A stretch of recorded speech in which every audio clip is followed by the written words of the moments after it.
একদম দেশি পাঁচমিশালি মাছ, বর্ষার জলে বিলের মাছ। এই মাছের একটা রেসিপি তোমাদের সাথে আজকে আমি শেয়ার করব। তার জন্য মাছগুলো কেটে ধুয়ে ভালো করে পরিষ্কার করে নিয়েছি। মাছে পরিমাণ মতো লবণ হলুদ মাখিয়ে নিচ্ছি। এর মধ্যে কিন্তু পাকাল মাছও রয়েছে। মাছটা কিন্তু বেশ বড়, পুঁটি মাছের সাইজটাও কিন্তু বেশ বড় ছিল।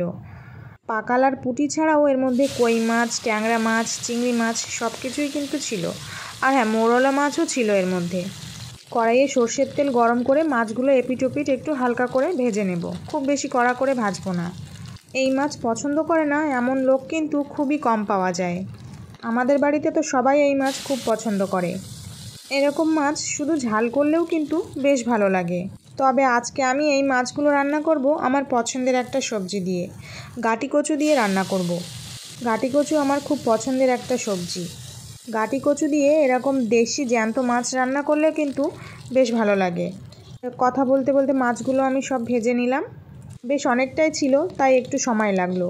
এবার কড়াইয়ে সর্ষের তেল গরম করে গোটা জিরে, তেজপাতা, শুকনো লঙ্কা ফোড়ন দিয়েছি। তারপরে গাটি কচুগুলোও দিয়ে দিয়েছি। এবার এর মধ্যে পরিমাণ মতো লবণ দিয়ে কচুগুলো একটু ভেজে নেব।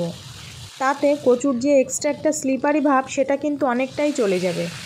কচু এরকম ভাজা হলে এর মধ্যে একটা বাটা মশলা দিলাম, যেটাতে রয়েছে আদা, জিরে, কাঁচা লঙ্কা, টমেটো আর পেঁয়াজ। তারপরে পরিমাণ মতো হলুদ গুঁড়ো দিয়ে মশলার সাথে কচুগুলো ভালো করে কষিয়ে নিতে হবে। এবার আমি এর মধ্যে পরিমাণ মতো গরম জল দিয়ে দেব। এবার ঢাকা দিয়ে কিছুক্ষণ রান্না করে নেব, কচু সেদ্ধ হওয়া পর্যন্ত। ঢাকনা খুলে দেখে নিচ্ছি যে কচুটা সেদ্ধ হয়েছে কিনা। বেশ ভালোভাবে সেদ্ধ হয়ে গেছে। এবার এর মধ্যে আমি দিয়ে দিচ্ছি ভেজে রাখা মাছগুলো দিয়ে আরও কিছুক্ষণ ঢাকা দিয়ে রান্না করে নেব, কারণ এর মধ্যে অনেকটাই শক্ত টাইপের মাছ রয়েছে, সেগুলো সেদ্ধ হতে একটু সময় লাগবে। ঢাকনা খুলে আরও কিছুক্ষণ ফুটিয়ে নিলেই কিন্তু গাটি কচু দিয়ে দেশি জ্যান্ত মাছের ঝোল একদম রেডি। তোমাদের কার কার পছন্দ এরকম রেসিপি কমেন্ট করে জানিও। আর ভিডিওটি কেমন লাগলো জানিও। টাটা।